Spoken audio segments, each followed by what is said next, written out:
철학자 칸트는 인간이 하는 수많은 질문들, 고민들이 있는데 그것을 단 한 가지로 모은다면 인간은 무엇인가? 이것으로 다 귀결되어진다고 합니다. 인간이 누구인가에 따라서, 인간의 정의를 어떻게 내리는가에 따라서 우리 인간의 삶의 방향과 가치와 의미가 결정되기 때문입니다.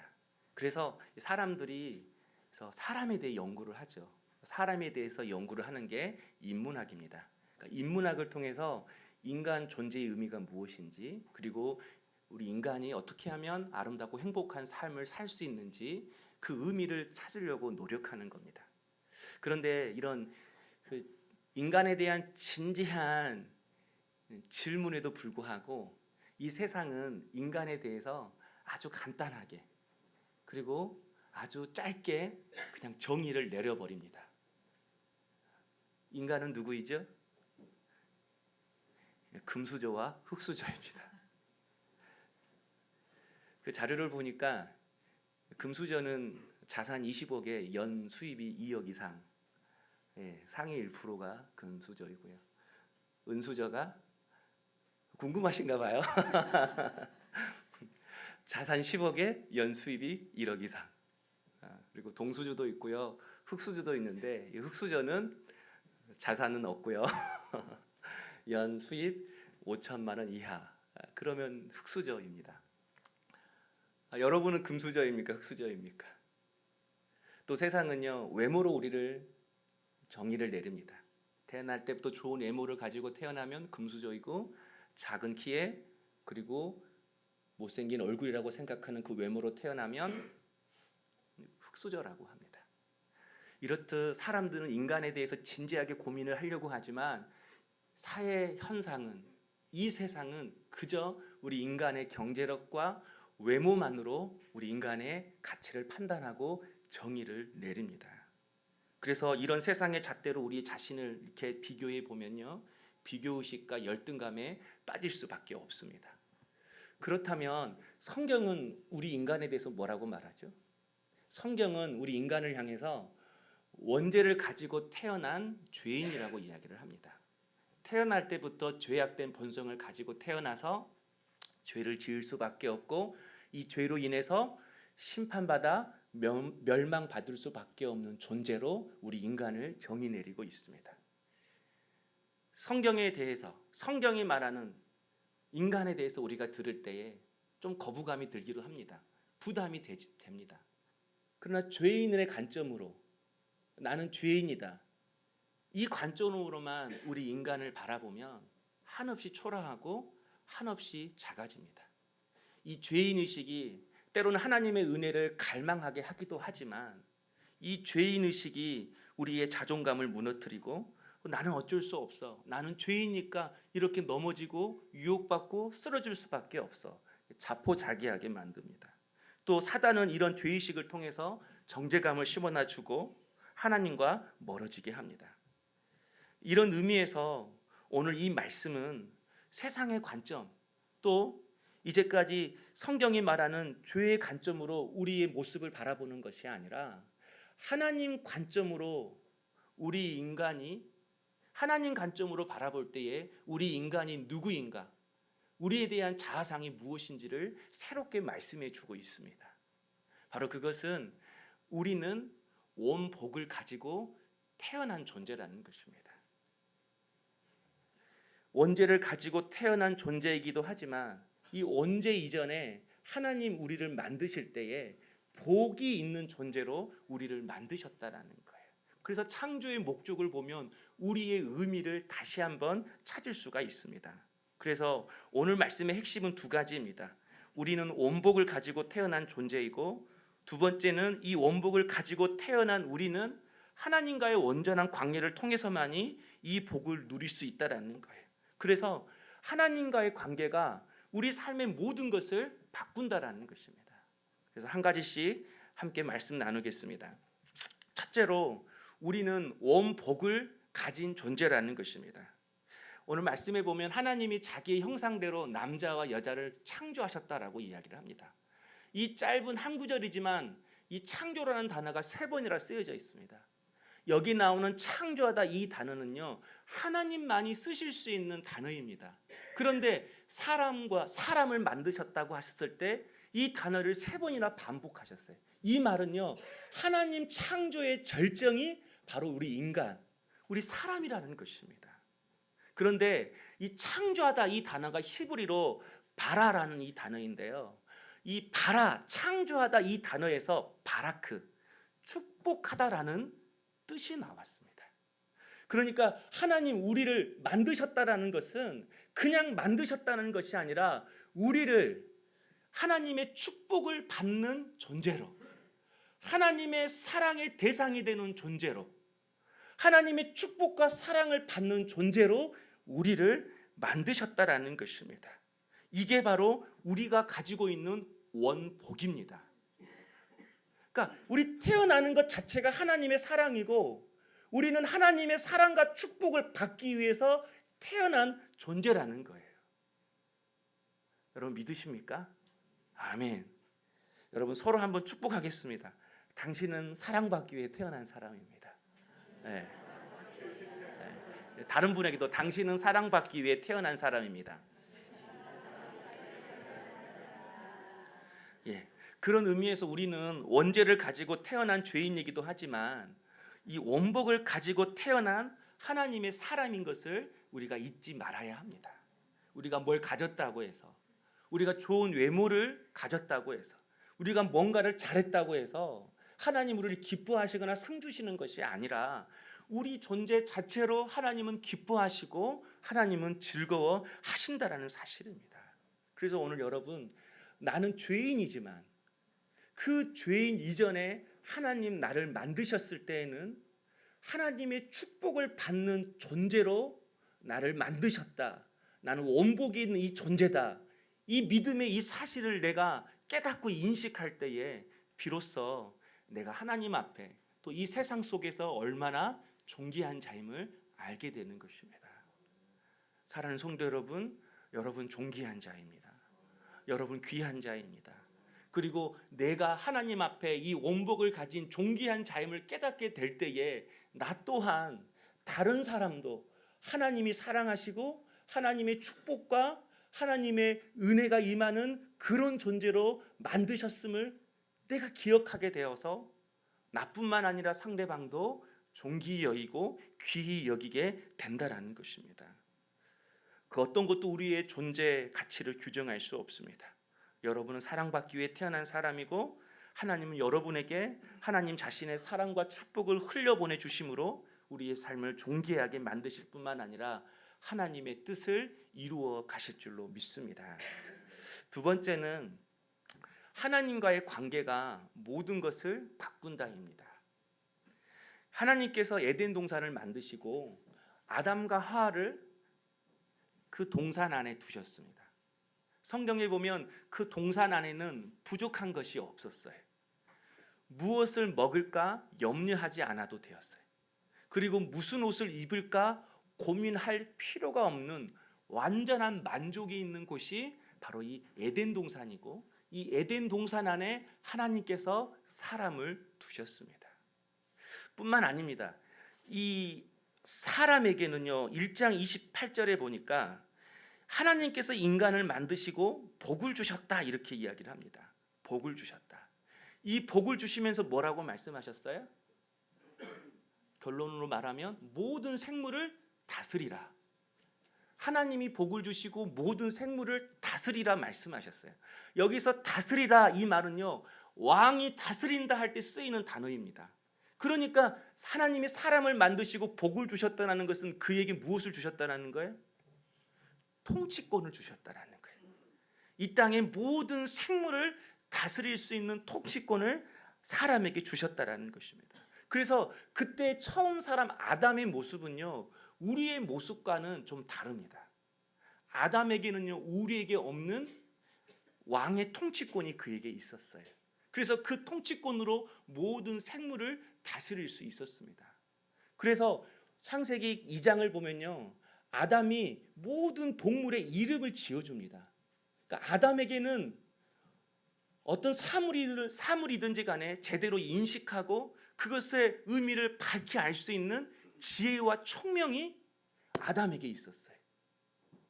그리고 아담이 이름을 지을 때 모든 동물이 아담 앞으로 나와왔다고 이야기를 합니다. 내가 이름 지을 테니까 순서대로 나 앞에 나와. 그랬더니 모든 동물들이 순서대로 아담 앞에 나온 거예요. 그러니까 아담에게는요, 하나님과 같은 능력은 아니다 할지라도 그에게는요, 모든 동물과 피조물을 다스릴 수 있는 능력이 이 아담에게 있었다라는 거예요. 그래서 아담은 이 에덴 동산에서 자유롭게 행동할 수 있었어요. 모든 걸 자기 마음대로 할 수 있었어요. 에덴 동산의 실제적인 통치자는 아담이었습니다. 에덴 동산에서 실제적인 왕은 아담이었습니다. 하나님이 그렇게 허락하셨고 하나님은 하나님의 뜻대로 그렇게 왕의 통치권을 가지고 자기 뜻대로 자기 마음대로 자기 생각대로 행동하고 말하고 움직이고 그렇게 살았습니다. 그런데 에덴 동산 안에서 자기 마음대로 할 수 있고 자기 마음대로 거닐 수 있는데 이것을 보면 발걸음이 멈춰지고 생각하게 만드는 것이 있었어요. 바로 그것이 선악과입니다. 자기 마음대로 할 수 있는데 이 선악과를 보는 순간 아담은 생각하게 되는 것이죠. 내가 할 수 없는 것이 있구나.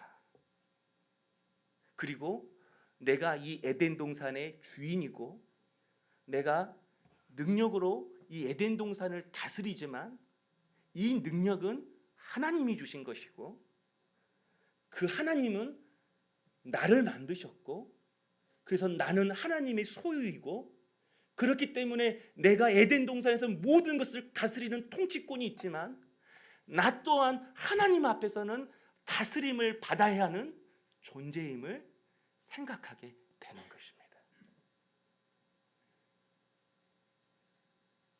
바로 이것이 선악과를 통해서 하나님이 아담에게 주신 의미예요. 그러니까 선악과를 보는 순간에 어떤 걸 생각하게 되냐면 하나님과 나는 다르다. 여러분 이게 신앙입니다. 하나님과 나는 다르다. 그분은 창조주이시고 나는 그의 피조물이시고 그분은 나의 소유이시고 나는 그분의 순종해야 하는 존재가 되시고 하나님과 나의 질적으로 다름을 인정하는 것이 신앙의 출발입니다. 사랑하는 성도 여러분, 하나님과 나는 다릅니다.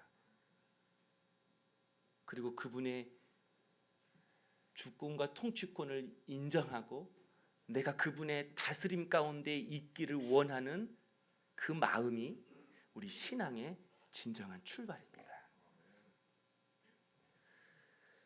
그런데 아담이 이 선악과를 먹었습니다. 죄를 지은 거죠. 사실 이 선악과 하나 먹는다고 해서 하나님이 무슨 손해보는 게 아니에요. 그냥 나무 열매 하나 하나님이 금방 또 만들어내면 되는 거예요. 선악과 자체에 어떤 마력이 있는 것도 아니에요. 하나님께서 이 선악과를 먹지 말라. 하나님과 사람의 다름의 기준으로 이 선악과를 두신 거예요. 그러니까 하나님이 의미를 부여하신 거예요. 이 선악과에 먹지 말라. 그러니까 이 선악과는 하나님의 계명인 것이죠. 그래서 이 선악과를 먹었다라는 것은 그가 이 선악과를 먹고 자기의 죄를 깨달았다 이런 의미보다 하나님이 선악과에 의미를 부여하셨기 때문에 그것을 먹은 것 자체가 하나님의 계명을 어기는 불순종이 되는 거예요. 하나님의 명령을 어겼기 때문에 이 선악과 먹은 것 자체가 하나님에 대한 반항이고 하나님에 대한 도전이 되는 것입니다. 그래서 하나님은 하나님을 향하여 반항하고 대적하고 도전하는 그 사람에 대하여 공의의 심판을 내릴 수밖에 없는 것입니다. 그러나 여러분 이 선악과를 먹는 것 그 이전에는요 먹는 것 자체가 죄가 되는 것이 아니라 먹기 이전에 무슨 마음이 있어요? 이것을 먹으려고 하는 마음이 먼저 오는 거예요. 먹으려고 하는 마음이 먼저 오고 나서 그리고 선악과를 먹게 되는 것이죠. 그러니까 죄의 뿌리는 하나님의 말씀하시는 대로 살지 않고 자기 뜻대로 살려고 하는 마음이 죄의 근원이고 죄의 뿌리라는 거예요. 내 삶의 주인이 내가 되고 싶은 마음, 내 인생 내 뜻대로 살고 싶은 마음, 하나님이 말씀하셨고 하나님이 약속하셨고 하나님의 뜻을 내가 또 알매도 불구하고 그것을 지키지 않고 내 형편과 내 상황에 맞게 그리고 내 뜻대로 그것을 이루려고 하는 그 마음이 죄의 뿌리이고요. 그 마음이 하나님과 우리 사이를 깨트려 놓는다라는 거예요. 그래서 아담이 선악과를 먹는 그 순간에 어떻게 됐죠? 창세기 3장 10절에 하나님이 아담을 부르실 때에 내가 벗었으므로 두려워하여 숨었나이다 이렇게 이야기를 합니다. 그러니까 하나님이 두려워서 숨었다라는 것은 무슨 뜻이죠? 하나님 관계가 깨졌다라는 거예요. 하나님과 아담 사이의 관계에 금이 갔다라는 거예요. 뿐만 아니라 하나님이 아담에게 왜 선악과를 먹었냐고 물어봤을 때에 12절에 이렇게 이야기를 합니다. 하나님이 주셔서 나와 함께 하신 여자 그가 그 나무 열매를 내게 주므로 내가 먹었나이다. 그러니까 여러분 모든 죄를 하에게 아내에게 전가하고 있어요. 하나님이 처음에 하를 만드셔서 아담에게 데려왔을 때 뭐라고 아담이 이야기했어요? 내 뼈 중에 뼈요 살 중에 살이라. 최고의 사랑의 고백을 했어요 아담이. 그런데 죄를 짓는 순간에 최고의 그 사랑의 관계도 결국은 깨지게 되었다라는 거예요. 그러니까 여러분 여기서 한 가지 알 수 있는 것이 있습니다. 죄는 모든 관계를 깨트린다라는 거예요. 우리가 인간관계에서 오는 모든 고통과 슬픔은 사실 인간관계에서 오는 것이 아닙니다. 죄로 인해 깨어진 하나님과의 관계에서부터 우리의 삶의 모든 고통과 불행과 아픔이 찾아옵니다. 그리고 하나님과 깨어진 이 관계는 반드시 깨어진 인간관계로 이어질 수밖에 없습니다. 자신이 주인이 되려는 그 마음 하나가 하나님과의 관계를 깨트리고 그 깨어진 관계가 우리의 삶의 모든 사람들과의 관계를 하나씩 깨트리기 시작한다라는 것입니다. 이게 바로 죄의 결과입니다. 많은 사람들이 자신의 불행이 깨어진 인간관계에서 온다고 생각합니다. 자기 주위에 잘못된 사람과의 관계를 통해서 내게 아픔과 고통과 불행이 왔다고 이야기를 합니다. 그러나 우리의 모든 궁극적인 아픔과 고통은요, 깨어진 죄로 인해 깨어진 하나님과의 관계에서부터 시작한다는 거예요. 그러면 여기서 한 가지 우리가 알 수 있는 답이 하나 나옵니다. 하나님과의 관계가 회복되기 시작하면 우리의 모든 삶도 하나씩 회복되기 시작한다는 거예요. 깨어진 하나님과의 관계가 온전해지면 깨어진 우리의 삶도 하나씩 온전해지고 회복되기 시작한다는 것입니다. 그래서 하나님과의 관계가 회복된 사람들, 하나님과의 관계가 회복된 성도들의 삶을 보면요, 놀라운 힘과 능력이 있습니다. 하나님 앞에 말씀을 듣습니다. 하나님 앞에 기도를 합니다. 그리고 은혜를 받고 하나님과의 나와의 관계가 새로워지는 것이죠. 하나님과 나와 이 새로워진 관계가 내가 느껴질 때에 어떤 사람이 내게 잘못했다 할지라도 그 사람이 내게 잘못했다고 말하지 않는다 할지라도 내 안에 용서하고 싶은 마음이 내 안에 일어나기 시작합니다. 그리고 다른 사람과의 이 불행한 관계가 나의 삶에 영향력을 주지 못합니다. 이게 바로 하나님과의 관계를 회복한 사람의 삶의 특징인 것입니다. 또한 이 하나님과의 관계가 회복된 사람들을 만나다 보면요, 내가 회복이 돼요.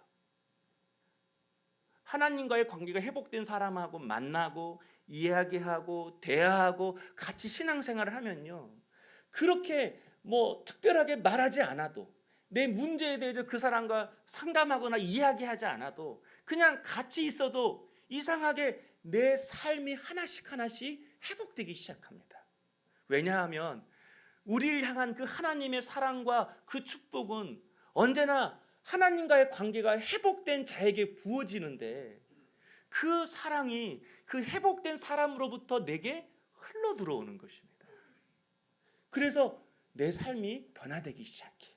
내 삶이 치유가 일어나고 달라지기 시작하는 거예요. 그래서 언제나 하나님과의 관계가 회복되는 그 순간부터 우리의 삶이 하나씩 하나씩 바뀌고 회복되어진다라는 것입니다. 그래서 하나님과의 관계가 회복되는 삶은요, 결국은 내 자신을 위한 삶입니다. 하나님과의 관계가 회복된 삶은요, 세상의 다른 그 어떤 악과 불행으로부터 나를 지키고 보호해주는 삶이라는 것입니다. 오늘 여러분이 오늘 이 시간 다시 한번 하나님과 나 사이의 관계가 어떠한지를 점검하고 이 관계가 회복되기를 주의 이름으로 축원합니다. 이 관계가 회복될 때에 비로소 하나님의 그 온복이 내게 흘러 들어오고 그 복으로 내 삶이 변화되고 치유되기 시작한다라는 거예요. 저는 오늘 이 말씀을 준비하면서 에덴 동산에 선악과가 있었던 것처럼 하나님이 우리의 삶 한 복판 한 중간에도 두신 선악과가 있다고 생각합니다. 그러니까 그 선악과를 보면서 나는 하나님과 달라. 그분은 내 삶의 주인이시고 인도자이시고 나는 그분의 소유이고, 그래서 그분의 도우심 다스림 안에 나는 순종해야 할 존재야. 이것을 인식하게 하고 깨닫게 하는 선악과가 지금 우리의 삶 한복판에 주님이 두셨어요. 저는 그것이 주일이라고 생각합니다. 주일을 52주 반드시 지키고 성수해라, 그걸 말하는 게 아니에요. 뭐 삼교되고 또 여건 때문에 갑작스러운 일로 본교에서 예배 드릴 수 없을 때도 있어요. 제가 여기서 말씀드리는 것은 여러분이 주일을 볼 때에 반드시 기억해야 할 거 있어요. 하나님과 나는 다르다. 주님 그걸 원하시는 거예요. 그래서 축복이라는 이 바라크라는 이 단어에서요, 무릎 꿇다, 찬송하다, 이 뜻이 나왔습니다. 하나님의 축복은 누가 받는가? 하나님 앞에 무릎 꿇고 하나님을 찬송하고 하나님을 예배하는 자에게 하나님은 자신의 축복을 흘려보내 주시는 것입니다. 하나님은 이 주일을 통해서 우리에게 복 주시길 원하시는 거예요. 그래서 창세기 2장 3절에 이렇게 이야기를 합니다. 하나님이 그 일곱째 날을 복되게 하사 거룩하게 하셨으니, 하나님이 주일을 구별하셨다라는 거예요. 그러니까 이 날은 특별한 날이야. 이걸 우리에게 말씀해 주고 있다라는 거예요. 그러니까 여러분이 주일을 볼 때마다, 주일이 다가올 때마다 여러분 안에 어떤 생각을 해야 되냐면, 처음 아담의 모습처럼 내가 내 모든 것을 내 뜻대로 할 수 있지만 이 주일을 보면서 내 삶의 주인은 하나님이시고 나는 그분의 소유이고, 그래서 그분의 철저한 다스림과 은혜가 없이는 살 수 없는 존재임을 깨닫는 거예요. 그것 때문에 내가 주일에 와서 주님 앞에 무릎 꿇는 거예요. 찬송하는 거예요. 예배드리는 거예요. 여러분, 주일을 보면서 주일 성수하는 것에 의미가 있는 것이 아니라 이 주일 안에 담겨진 참된 이 의미를 깨닫게 될 때에 비로소 우리가 드리는 예배가 하나님 기뻐하시는 예배가 되는 것입니다. 사랑하는 성도 여러분, 오늘 우리가 신앙으로 고백했으면 좋겠습니다. 하나님께서 우리에게 복 주시기 위해서 이 주일을 구별하셨다라는 것은 하나님의 은혜가 없이는 우리는 살아갈 수 없는 존재라는 것입니다. 여러분이 어떤 상황이든 어느 곳이든 부득이하게 또한 본교회에서나 다른 곳에 예배를 드릴 수 없을 때가 있다 할지라도 이 주일을 선악과처럼 바라보고 항상 나와 하나님은 다르다, 이것을 인정하고 어느 곳에서든 그분 앞에 무릎 꿇고 그분을 예배하는 주님의 종 될 수 있기를 소망합니다. 그럴 때만이 우리가 주님의 복을 받고 그 복을 누리며 그 복으로 이루시는 하나님을 만나고 경험할 수가 있는 것입니다. 오늘 이 말씀을 통해서 내가 원복이 있는 존재임을 알고 또 이 원복은 오직 하나님께만 무릎 꿇고 찬송할 때 주어지는 존재임을 알고 또 우리의 삶에 주신 이 선악과는 내게 허락하신 이 구별하신 주일임을 깨닫고 주님 앞에 겸손히 무릎 꿇고 나갈 수 있는 우리 사랑하는 성도님 될 수 있기를 주님의 이름으로 축원합니다.